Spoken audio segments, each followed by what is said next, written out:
আসসালামু আলাইকুম রহমতুল্লাহি ওবরাকাতু। দেখেন, এই যুগে অধিকাংশই নবীজির যুগের কথা শুনলে মনের কোণে ভেসে ওঠে বাংলাদেশের কোনো এক প্রত্যন্ত গ্রামের চিত্রের আভাস। মনে করা হয় গ্রামে যেমন মানুষের কোনো শিক্ষিত আচারভঙ্গি নেই, যেখানে সেখানে শৌচাগার, মহিলারা বেপর্দা পাতলা কাপড় পরে এ পাড়া থেকে ও পাড়া ঘুরে বেড়ায়, ইত্যাদি ইত্যাদি। মানে সেটা এরকম যেন এরা এক প্রাচীন যুগে বাস করছে, আর এরকমই ছিল সেই যুগের চিত্র। আর এদিকে তারা নিজেরা খুব শিক্ষিত একটা ভাব নেয়, হাই কোমরে বসে নিজেকে খুব বড় কিছু মনে করে, এসি রুমে ঠান্ডা হাওয়া গায়ে লাগিয়ে নিজেকে খুব সুশীল মনে করছে। তাদের উদ্দেশ্যে কয়েকটি কথা বলতে চাই, দেখি কতদূর কি পারা যায়। আল্লাহ তৌফিক দান করুন। দেখেন, আধুনিকতা বা সভ্যতার মানদণ্ড কি? আপনার কাছে হলো সভ্যতার মানদণ্ড পশ্চিমা বিশ্ব বা ওয়েস্টার্ন কালচার, যেটাকে আমরা বলি। দেখবেন আমাদের ঢাকার মেয়েরা ইউরোপ আমেরিকার মেয়েদের মতো হতে চায়। তারা যেভাবে চলাফেরা করে অধিকাংশ তাদের অনুসরণ করতে চায়। আবার গ্রামের মেয়েরা ঢাকার মেয়েদের মতো তুলতে চায়। অলরেডি এই সিলসিলা কিন্তু প্রভাব আমরা দেখতে পাচ্ছি। কিন্তু এই যে চাকচিক্যময় সভ্যতা, আধুনিকতা, এর মানদণ্ড আসলে কি? এর মানদণ্ড হলো নিজের বিবেক। মানুষ যেটা ভালো মনে করবে সেটা ভালো, আর যেটা খারাপ মনে করবে সেটা খারাপ। এখন আমার প্রশ্ন হলো, সবার মতামত কি একই হবে? না, যেটা আমার বিবেকে খারাপ সেটা আপনার বিবেকে ভালো হতে পারে, আবার এর উল্টোটা হতে পারে। এখন তারা বলছে যখন সকল মানুষেরই অধিকার আছে নিজের বিবেক মতো কাজ করার, আমার বিবেকে যেটা ভালো মনে হবে সেটা ভালো।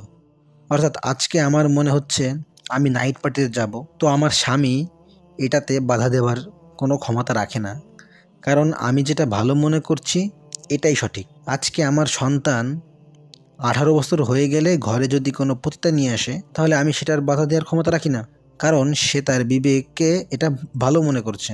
এর প্রভাব আজ এমন জায়গায় গিয়ে পড়েছে যে আজ একটা ছেলে, সে নিজেকে মেয়ে দাবি করছে, মেয়ে নিজেকে ছেলে দাবি করছে, এবং এটি সেই সমাজে মানে স্বাভাবিকভাবে আর কি মেনে নিচ্ছে। আজ হয়তো সে বিবাহ বহির্ভূত সম্পর্ক বৈধ মনে করছে, কিন্তু এরপর হয়তো আপন ভাই বোন ফিজিক্যাল রিলেশনে যুক্ত হবে, আর যুক্তি দিবে কি যে এটা তাদের যৌন অধিকার। আজ স্ত্রীরা অন্য পুরুষের সাথে সময় কাটাচ্ছে, স্বামীরা অন্য মহিলার সাথে সময় কাটাচ্ছে, যুক্তি এটা তাদের অধিকার হলো সেটা, বিবেক যেটা ভালো বলে। দেখেন, এভাবে পরিবার ব্যবস্থা কিন্তু ধ্বংস হচ্ছে। শিশুরা ড্রাগ অ্যাডিক্টেড হচ্ছে, পর্নোগ্রাফিতে অ্যাডিক্টেড হচ্ছে। যত টাকায় থাকুক না কেন কোথাও যেন শান্তি খুঁজে পাচ্ছে না। স্ত্রীরা স্বামীকে মানছে না, কারণ ফেমিনিজম তাদের শিখিয়েছে নারীরা স্বাধীন, তাদের আর কাউকে দরকার নেই। ডিভোর্সের হার বাড়ছে, পরকীয়া বাড়ছে, ধর্ষণ বাড়ছে, মানুষ বিনা প্রয়োজনে রাস্তায় মানুষকে খুন করছে, গায়ের রং দেখে চরিত্র বিচার করা হচ্ছে। এবার আমাকে বলুন, এটাই কি সভ্যতা? এটাই কি আধুনিকতা? নগ্নতাকে আপনি আধুনিকতা বলবেন? সভ্যতা বলবেন? শুধু বিজ্ঞানের উন্নতিই কি সভ্যতা মাপার মানদণ্ড? বিজ্ঞানের ফলে জীবনযাত্রা সহজ হলেই সেটাকে আপনি চূড়ান্ত উন্নত সভ্যতা বলতে পারেন? কেন পারেন না এখনই বলছি। দেখেন, আপনি যদি আমার কথা শুনে থাকেন তাহলে আপনি অবশ্যই একজন মানুষ। ওকে, মানুষ হিসেবেই একটা প্রশ্ন করি। আপনার স্ত্রী অফিসের বসের সাথে পরকীয়া করে, আপনাকে পাত্তা দেয় না, আপনার ছেলে আপনার কথা শোনে না, মেয়ে দাবি করছে আজ থেকে সে ছেলে, আরেক মেয়ে বলছে সে তার ইচ্ছে মতো ড্রেস পরে বাইরে লং ড্রাইভে যাবে, ছেলে বন্ধুদের সাথে লিভ টুগেদার করবে, অথচ আপনার কি নেই? 2টা আইফোন, ম্যাকবুক, 10তলা বাড়ি, দামি গাড়ি, ইত্যাদি ইত্যাদি সবই আছে আপনার। এখন আপনাকে যদি বলা হয় জীবনযাত্রা কেমন চলছে বা আপনার জীবন কেমন যাচ্ছে, তাহলে কি বলবেন? সহজ হয়ে গিয়েছে? নাকি বলবেন ভাই এই জীবন তো চাইনি, জীবন তো আরও দুর্বিষহ হয়ে পড়েছে? অবশ্যই দ্বিতীয় কথাটি বলবেন। তাহলে আজকে যারা পশ্চিমা চাকচিক্যকে সভ্যতার চূড়ান্ত রূপ বলছে, আর ইসলামকে বলছে মধ্যযুগ, প্রাচীন যুগ, সেকেলে যুগ, তাদের জন্য আরও কিছু বলার বাকি আছে। আপনি আমাকে সেই যুগের মতো যুগ দেখান, যেই যুগে কেউ মনিব ও দাসকে আলাদা করতে পারতো না। তারা যা পড়তেন তার দাস বা কাজের লোকদেরও একই পোশাক পরাতেন। তারা যা খেতেন তাদের অধীনস্থদের সে একই খাবার খাওয়াতেন। অন্য প্রদেশ থেকে আসা লোকজন আল্লাহ রাসূল ও সাহাবীদের পোশাক দিয়ে আলাদা করতে পারতেন না, আলাদা করতেন ব্যক্তিত্ব দিয়ে, কথা দিয়ে। সে যুগের বিচার ব্যবস্থা কেমন ছিল? কোনো স্বজনপ্রীতি ছিল? নবীজি বলেন, চুরি যদি আমার মেয়ে ফাতিমাও করে তাহলে আমি তার হাত কেটে দেবো। সে যুগে ধনী গরিবেরা মিলেমিশে জীবনযাপন করতেন, কেউ কারো হক নষ্ট করতেন না, ধনীরা জাকাত দিতেন, কেউ কাউকে কষ্ট দিতেন না, কেউ কারো স্ত্রী নিয়ে ভেগে যেতেন না, ছেলে মেয়েরা নিজেদের অন্য লিঙ্গের মানুষ হিসেবে দাবি করতেন না। সে যুগে কথায় কথায় স্বামী স্ত্রী তালাক হয়ে সংসার ভেঙে যেত না। সে যুগে কেউ নিজের অবুঝ বিবেকের কথা মতো কাজ করতো না। ছেলেরা মদ গাঁজা খেয়ে মা বাবা পেটাতো না, তারা পতিতা নিয়ে এসে মাস্তি করতো না। এমন সভ্যতা আমাকে বর্তমান বিশ্বের পশ্চিমাদের থেকে দেখান পারবেন না।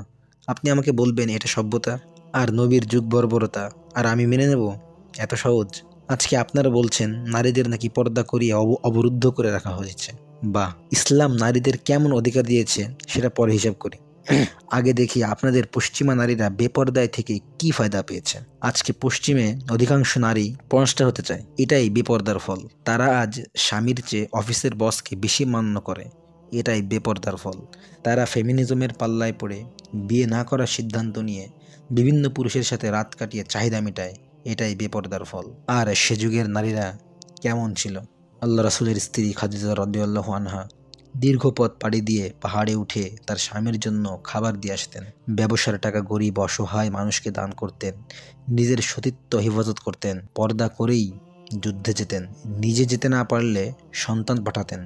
যখন নারীদের জীবন্ত কবর দেওয়া হতো সেই সময়ে ইসলাম নারীকে বিশেষ মর্যাদা দান করলো। বাবার থেকে মায়ের হক 3 গুণ বাড়িয়ে দিল। কোরআন মাজিদে পুরুষ নামে কোনো সূরা না দিয়ে আল্লাহ নারী বা সূরা নিসা নাজিল করলেন। কিসের সভ্যতা দেখান, কিসের সভ্যতা আমাদের শেখান?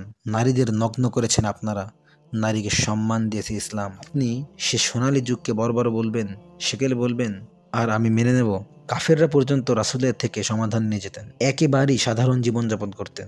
আজ আমাকে একটা রাষ্ট্রনায়ক দেখান, সে যা খায় প্রজাদের তাই খাওয়ায়। উমর রাদিয়াল্লাহু আনহু এর শরীর ছিল বিশাল, তাই রাষ্ট্রীয়ভাবে সবাইকে যতটুকু কাপড় দেওয়া হতো সেই কাপড় তার প্রয়োজন মিটত না।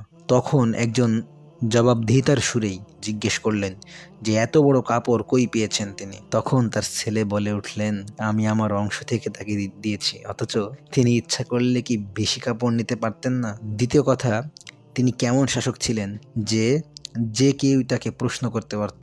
অথচ আমাদের তথাকথিত আধুনিক সমাজের নেতারা কেমন জীবনযাপন করেন? কেউ জবাবদিহি করতে গেলে কি আয়না করে পাঠানো হয় না? তাদেরকে গুম করে ফেলা হয় না?